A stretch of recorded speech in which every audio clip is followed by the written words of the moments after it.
fix AMD Radeon software not opening on Windows. 1. Check for system updates. 2. Scan and repair your drivers using the recommended Avast driver updater in this video guide. 3. Perform a clean boot. 4.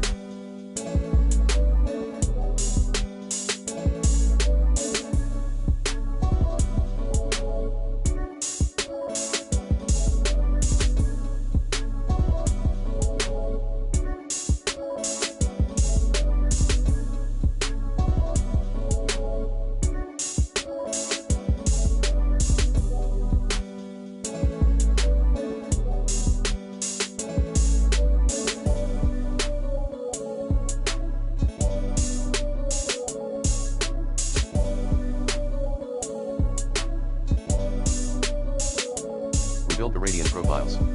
To do so, backup and delete gmdb.blb at %localap.a%/AMD folder.